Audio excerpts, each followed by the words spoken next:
Okay, good afternoon, everyone. Welcome to the second debate. I was here the whole afternoon and I did not learn a lot about technology. I'm a political scientist, so I tried to follow some of the presentations, but it was quite difficult for me. So we're switching to a non-technical discussion at the moment. Going to look at the question of social acceptance of chemical recycling. And some of the, almost all the panel members have already been introduced, except for you, Saskia. So I will briefly introduce you. So Saskia Walrath, she works for Essentia, the Belgian Federation of the Chemicals, Plastics and Life Sciences industry. She has a PhD in polymer chemistry from Ghent University. Has worked in several multinationals in R&D and technical service, companies such as Huntsman, Honeywell, and Total. But since 2009, she joined Essentia, where she, amongst other things, she has been an advisor about sustainable development and circular economy. And at the moment, since 2018, she's the director of Essentia Polymers, a division with an international association representing the plastic producers and the plastic converters, and she's still following up on the discussion of circular plastics. You were already introduced to the other panel members. So we're going to, yeah, by the way, I'm Erik Pijters. I'm working as a political scientist at Ghent University here, working on sustainability and circular economy, but from a social science perspective. And I'm also involved in several of these kind of networks where we try to cooperate with technology developers and engineers. Okay, let's dive into the discussion. When we are talking about, when the topic is social acceptance of chemical recycling, that seems to suggest to me at least that there might be a problem with social acceptance, because otherwise there would be no need to discuss it. So I would like to start from that. So what is the what do you see, panel members, as the underlying problem? What is the general public? What are politicians? Perhaps also what are you in your companies or in your associations worried about when we talk about chemical recycling and social acceptance? Perhaps, since you are closest, I guess, to politics and policy, I'd like to start with you. What you see happening, and the discussion that you see happening, for example, at the EU level, and the concerns there are about chemical recycling. Thank you. Well, as you rightfully mentioned, there is obviously an issue of acceptance with chemical recycling. And there are, as always, many issues at stake. The basic issue is that it's related. Nobody understands what's really happening there. And then you need a kind of strange method, mass balance accounting, where you put stuff in a black box and afterwards you say, and these ones, they count for the recycling. That's how a layman looks at it. That's how somebody who's not in the sector looks at it. And then above that, this system is coming from the chemical industry. I mean, that's a lot of things together to be accepted by a normal citizen.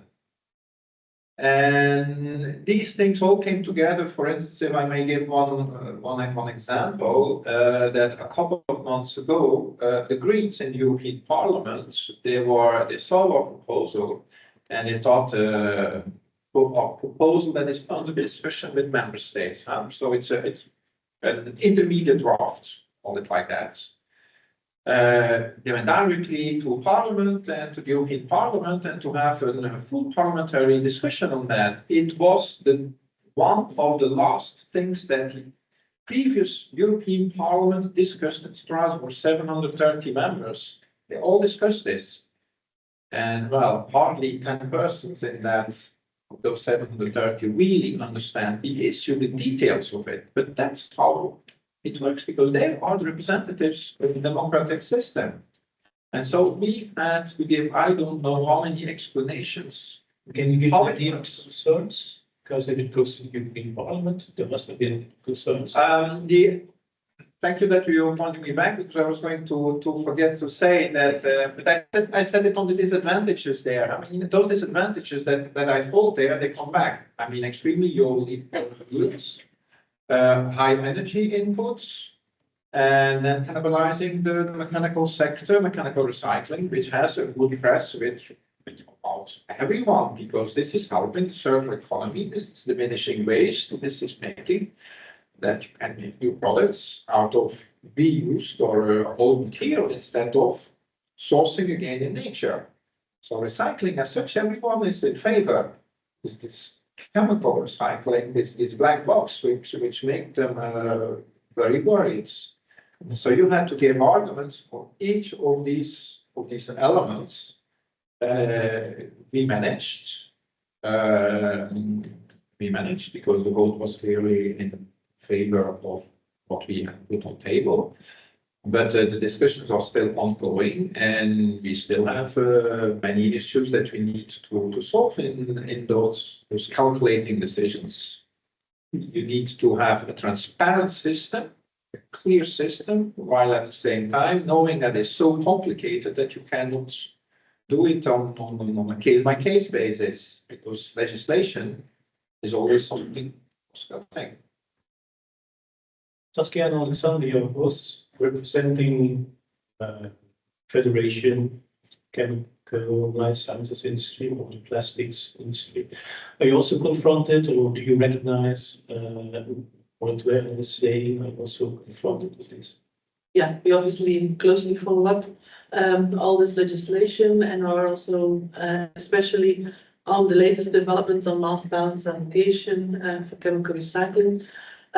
First of all, I think it is important to make this distinction between the chemical recycling, which is contributing to recycling rates, and then a new thing on recycled content, which, as Werner has said, is something which is very new and unknown, and where there is still a lot of things to be learned.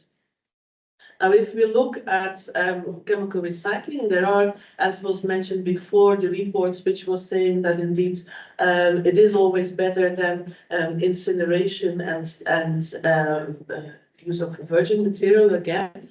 And I think even though it is indeed chemical recycling, the fact that it is recycling is still quite accepted by the general public. The difficulty comes indeed in this traceability, which is required, because indeed it is all linked again to the Waste Framework Directive, where fuel use is not considered as recycling. That's the legal context in which we are operating.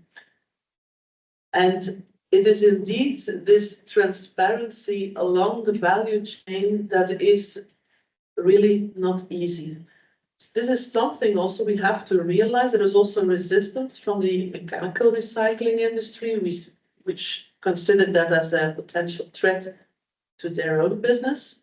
However, I think we have to stress, as was mentioned before, it is not the purpose of the chemical industry to cannibalize that part of the mechanical recyclers. There is a huge volume which is still available, which is now going to incineration or to landfill, and it's this fraction which we need to make circular again, and where the opportunities are for chemical recycling.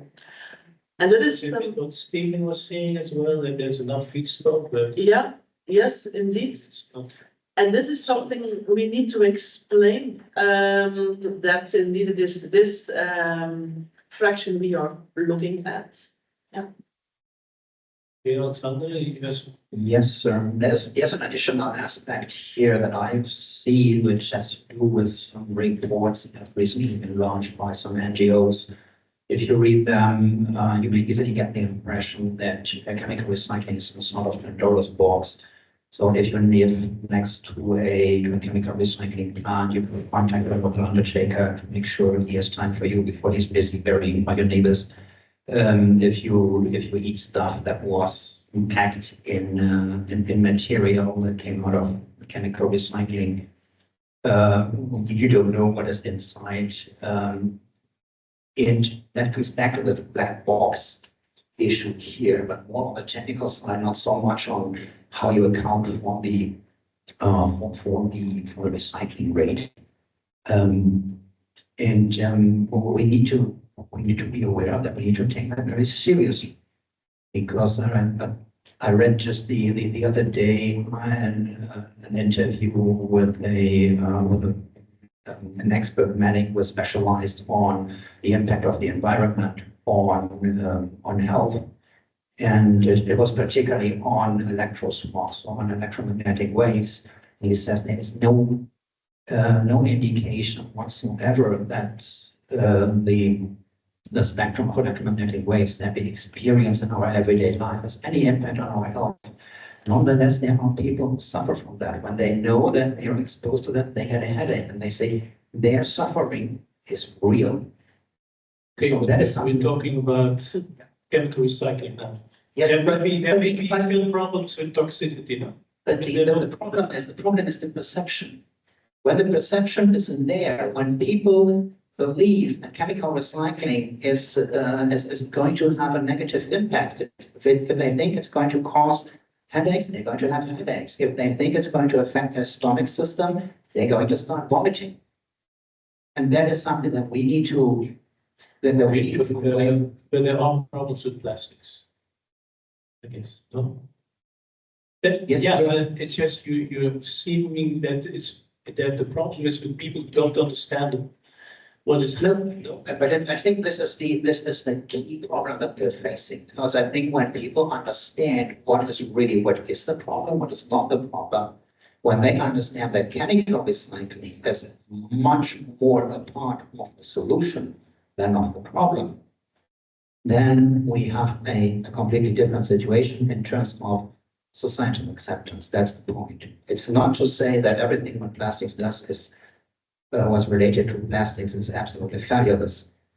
It's really the point that in this black box situation, particularly in relation to chemical industry, is something that can create and reinforce a negative conception that can endanger the rollout of the technology. Yeah.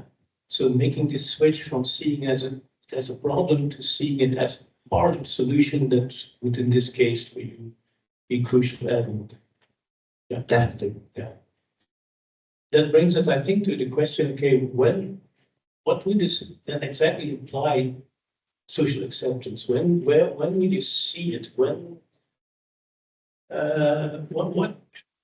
What do you need to say? Okay, now this technology is somehow social. Well, I think the proof of the pudding is in the eating, and we have seen a lot of chemical recycling plants being announced and pilots being started up. And now the general public or the public who is active in this community in chemical recycling is expecting really to deliver. And we need such good examples to prove also to the adversaries, I would say, that it is working and it is a complementary technology which is required to go to this circularity.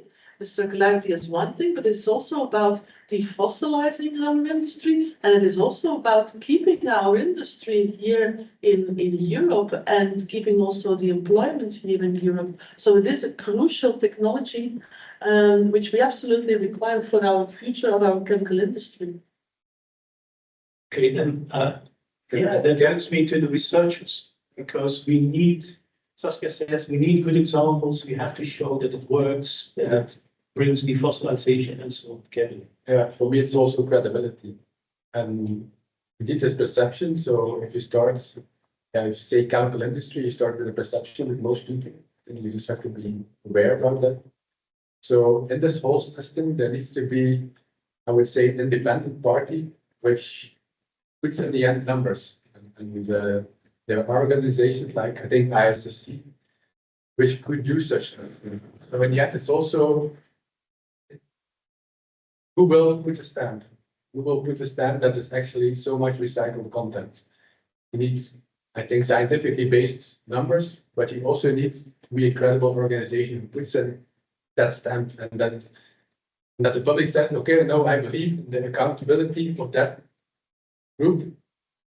And this is how it is. The same as you have with your fridge, A, B, C, D, E. There are certain rules. Somebody said it's A, somebody said it's B, but you have to be, it needs to be credible for the general public. And I think then you could create social examples. But in the meantime, then if you put it at, with, for example, the chemical industry, if you give them, even though they would give honest numbers, you would still have the perception against, and the people will You be, need a public institute for that, so. you need somebody who's accountable, and ICC could be for me one of those. Yeah, I would first, and then because you would like to react, but what was your experience? So my first question maybe is, will we get from the general public an obvious yes? And I think maybe we will not get a no. So for many political institution from the national government, regional government, yes, they will accept to give money, they will accept to build plans. So that will be a clear yes. But from the general public, when I talk to my friends, I don't think they really care.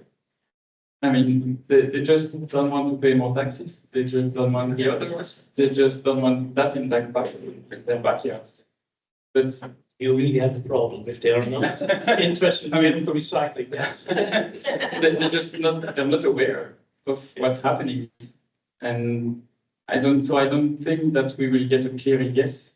But are they not against plastic waste? I think you have. I mean, everybody's for is against pollution, but in practice, not so sure. I mean, they don't do everything to. In Belgium, we're quite good in having the different bags, etc. But even that, it changes every year or every 2 years. They don't go on the internet and check what can go into the different bags.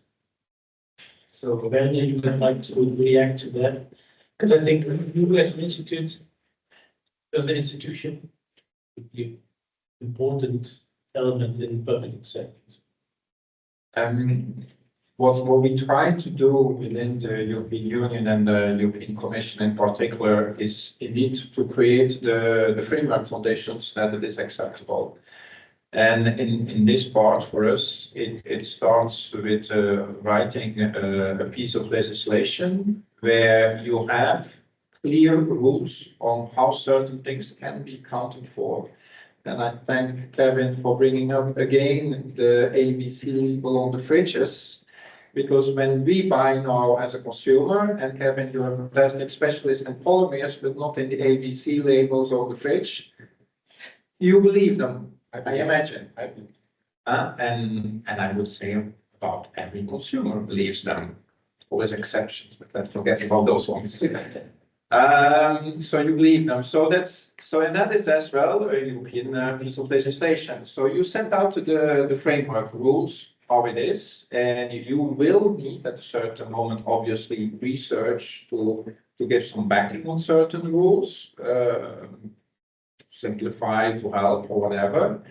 And there are rules in research how that is done. So the same thing, we write a piece of legislation, and then there are rules. This piece of legislation needs to be democratically accepted.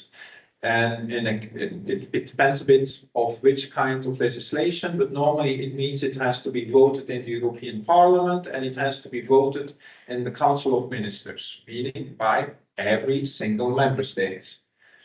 And that is a democratic procedure within Europe. It's a representative democracy. And then does that mean that everyone will be happy with it? Obviously not. It's a democracy. It's 50% plus 1. It's on all the rules. that it works like that. I mean, luckily most often we have little bit more consensus, but still. And on this kind of issue, then in the end, it will be like Eraki says, we don't care anymore. I mean, now I'm talking as a citizen, and when I'm looking again at ABC fridge label, I don't care anymore what's the thing in there. I have somewhere trust in my institutions and in the science behind that, there's a classification, and it should be trustworthy. But until that moment, we will have a lot of discussions, like for sure they had huge discussions to say what is an A and what is a B label and what is the exact frontier between them. Just imagining, and here is the same thing, you have huge discussions, and once that thing is voted, well, most people will turn the page. Everyone? No, but that's thing in a democracy now, and I strongly believe in that. People will continue criticizing, and then later on, some of the criticism we see, in fact, we should have done that. A couple of years we will review, and hopefully a couple of the criticism they will say, in the end, the rules they work. Yeah, so that brings the problem then, at least the political side, a bit back to, okay, how then do we build this trust with politicians and decision makers that they can do something, that chemical recycling is part of the solution as you frame it? Because there, yeah, that may be still take some years. Not. Can you say that? There's several steps, and I'm now going back to Saskia, where she said one thing is you have chemical recycling. Chemical recycling today is allowed. There's a legal context for that, and everyone can chemically recycle. Now, the next thing is that you need a business case, and that's what I came back to it. There's no internalization of externalities. Recycled plastics is most often more expensive because it's much more complicated. Steven explained that again. That's how I mean, and I guess that everyone in the room is aware of that. It's much more complicated, and so it's often costly, but environmentally better, most often again, but still. So you need to put those things in the rules, and then you further. And I lose my thread here. What was the original question there? You're taking also off topic, you know. No, the original question was that you have to build trust with politicians. Yeah. So then, Kevin, you're building trust like that. Nodding, saying no. Does it go too slow that way? Well, I think we are really in a critical phase. I think that's if you look at the current economic situation, I will not call it a war, but there's intensive competition between different continents. I think we have to be honest about it.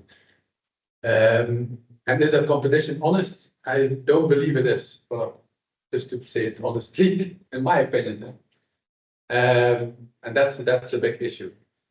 Also in the field of recycling, if you define things differently in different continents, then it becomes scary, because if you define it like this, US defines it, they accept free allocation. You really create different competition models. Let us know what China will do. Accreditation, so it makes all these things extremely complicated. But in the end, what do companies do? They want to do something. Companies really want to do something. They really want. But if you don't give them a framework, and everything remains vague, it will just not happen. And it will happen where there is something. So I think if you don't do something in the coming 2 years, it will be over. It will be almost over. Do something, you mean? Clear legislation, and for me, I can live it through example. But it should be clear. Then the business cases will arrive, but it should happen fast. So now you see US different system. Okay, investments are happening there. If you have to spend 1 billion, you can only spend it once. The steam cracker is 4 billion, and a recycling plant is also can also be enormous amount of money. You build it for 20, 30 years. And so I think we saw also numbers, things declining slowly on the fossil side. I believe that's actually the case because, okay, you have to depreciate certain capital and so on, and it will take a while. I think that's also something we have to honestly say to the people that indeed there will be still a part fossil in 2050. How big that part is, I don't know. Every projection that you make is wrong. Well, anything what you do is wrong. Yeah, but it will be there.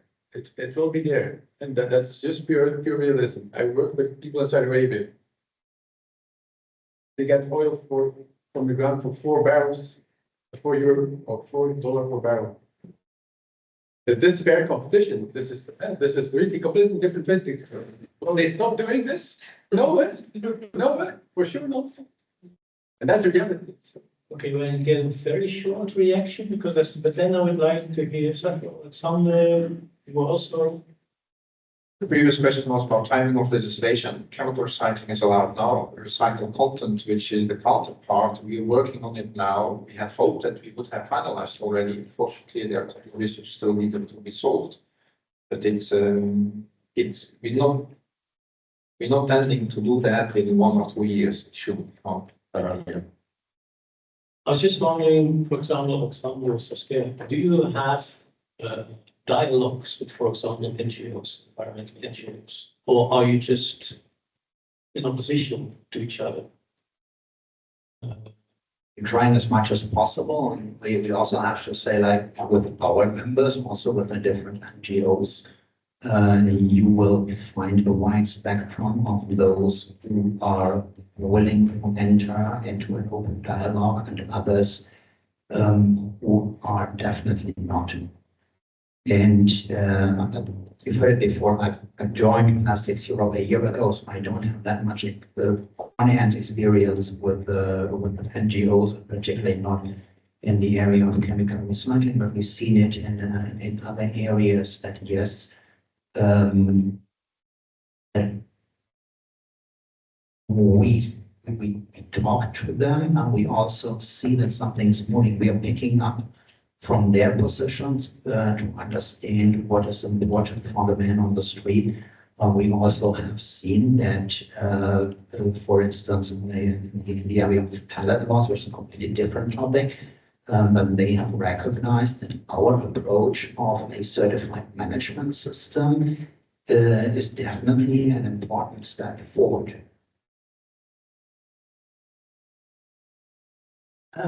Yeah, I can only confirm that indeed, yes, we try to talk with NGOs as well, and also with mechanical recyclers as well, explaining what we are doing. And I think that is really, we need to continue to go into this dialogue, explaining what it is all about. And that we get in competition around waste. Who gets waste? Well, yeah, but as Stephen rightly pointed out, there is enough, and that is some, and we will need also the sorting industry as well, because you cannot just dump anything into a pyrolysis plant. We've seen it in the presentations before as well. You need sorting as well, so we will need those people, just like they are now already sorting for mechanical recycling. So I think, yeah, there's still needs to see the light, to see where the opportunities are as well, rather than trying to fight each other. I think the cake is big enough for each having a valuable business case.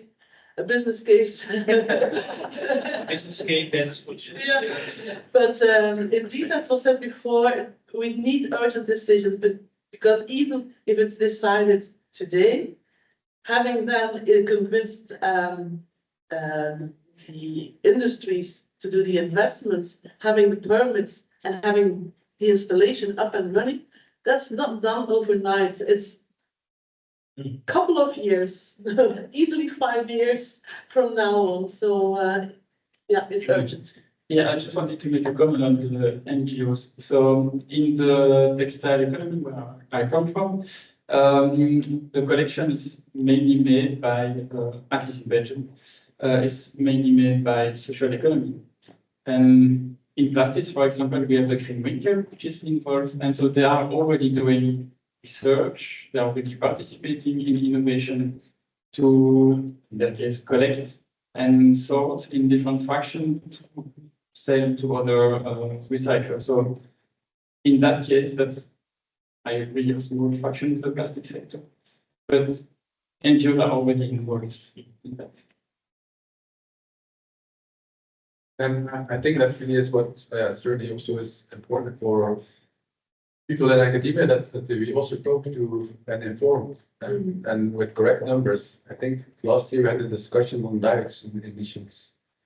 One of the NGOs would report was actually dioxin emissions, and they said, okay, this plant will give that.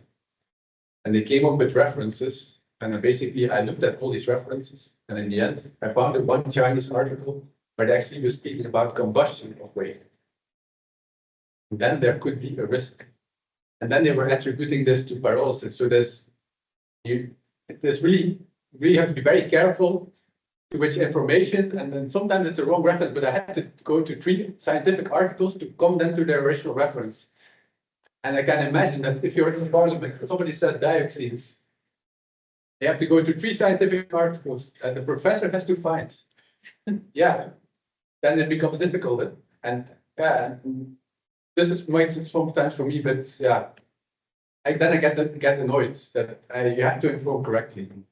And if people say, okay, you do pyrolysis and 2% is recycled, then I say, yeah, it's really is an order of magnitude difference. And then so just correct numbers, and nothing is perfect.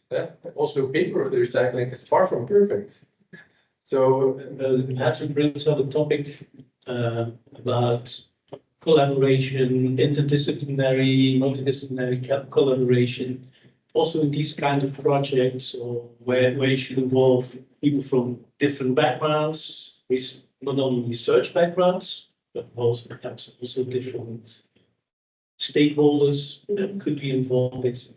But for me, fact checking, scientifically it's already difficult, but just fact checking, just being challenged. My son of 12 years had to learn yesterday how to perform research. That was his lesson, 7 rules to perform research. And then the 7th one was criticism. Be critical about what you observe. Sometimes results are too good to be true. Sometimes they're maybe not properly measured and so on. But we need criticism. And this has to be done with the whole group. If you write reports, anybody, NGOs or scientific, be critical. Let it be checked by somebody independently, and then probably we will have maybe some less issues, I hope. But okay, and there's a lot of disinformation. And then think about our former American president, number 1. But if you shout very hard, then everybody listens and starts to believe you. And you do it with confidence, they say, wow, this guy must be right. Yeah. It can of course be partly about information and misinformation, but it will also be about different values or different norms that you have, and that you have concerns. Yeah, then that's differ between an environmental activist versus someone in business. Yeah. I think these value chains or the framework of the values is very often what is complicating issues. We were talking about NGOs. I mean, their first value is prevention, reduction. And so they don't want to put any attention in this chemical recycling, which is for the moment a black box. So that is playing a big role there. I mean, the NGOs, they might seem with many, but in fact they are not. It's a small circle with always the same people doing many things. One of the other things that the NGOs do, they don't. So they try to write scientific reports. They contract one person, and there's not a full peer review process what is done in research, and you're referring to that. It's not so easy for the NGOs to do that. You could claim they should, but They are not. The same is, well, now with out of my role, but the same is true for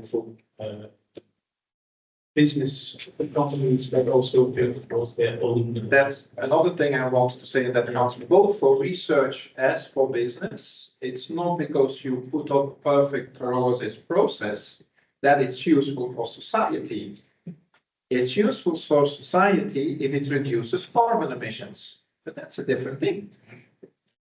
There are two different things here. Now, if they go hand in hand, that's what we want, and that's fine. But if they don't, and this is often happening both with research as with industry, they are putting up a fantastic process and look how with innovations and I will have a Nobel Prize.